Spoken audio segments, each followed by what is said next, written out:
everyone, and welcome back to our space where we ponder life, language, and the fascinating complexities of being human. Today, we're taking a cue from a movie to dive into some rather profound questions. What is right? Who gets to decide?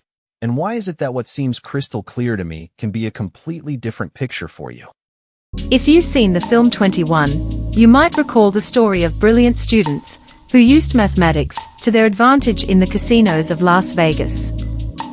But beyond the strategy and the thrill, there lies an ethical question that shadows many of our choices. Do the ends justify the means? When we look at the actions of the characters in the movie, we inevitably ask ourselves, what drives them? Is the need to pay for their education a positive motivation? Or does the way they acquire the money raise some red flags? And here's where things get really interesting, because what we consider positive or negative isn't always a universal truth. Our cultural backgrounds, our life experiences, even our current emotional state can color how we judge a motivation. Examples, think about it, is a lie always wrong? What if it's told to protect someone? Or consider an act of civil disobedience is the motivation behind breaking the law inherently negative? It often depends on your perspective, doesn't it? Within each of us, there's something like an inner compass, a set of principles that guide us on what's right and wrong. This compass is built throughout our lives, shaped by education, family, and society. But if what's positive or negative is subjective, how does this moral compass take form? And more importantly, how do we navigate when someone else's compass points in a different direction than ours? Connect to the movie. Let's go back to our film for a moment.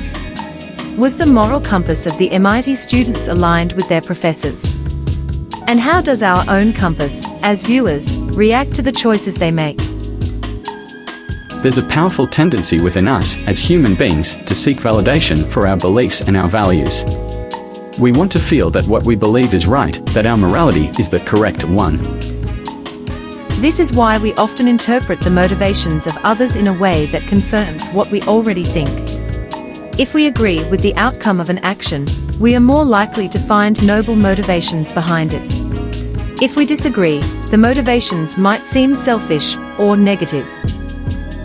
Examples, consider how we discuss current events online. How often do we see people interpreting the actions of others to fit their own political or social viewpoints? This need for validation plays out in countless ways in our daily lives.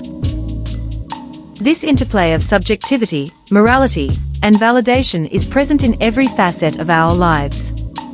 We see it in political debates, in discussions about social issues, even in our personal relationships. How do we navigate this world where perspectives are so diverse? How can we build bridges of understanding if each of us tends to validate our own morality through subjective interpretations? Perhaps the key lies in cultivating our capacity for empathy, in trying to understand someone else's perspective, even if we don't agree with it. And crucially, in exercising critical thinking, questioning our own interpretations, and acknowledging the subjectivity that colors our analyses. The movie 21 Foot gives us an interesting starting point, but the journey to understanding human motivations and the nuances of morality is much broader and more challenging. So, what are your thoughts on all of this? Do you believe the ends justify the means? How do you navigate the subjectivity of motivations in your own life? Share your insights in the comments below. I always enjoy reading your perspectives. If you enjoyed this exploration and want to continue delving into topics like this while also learning English, don't forget to like this video, subscribe to the channel, and hit that notification bell so you don't miss what's coming next.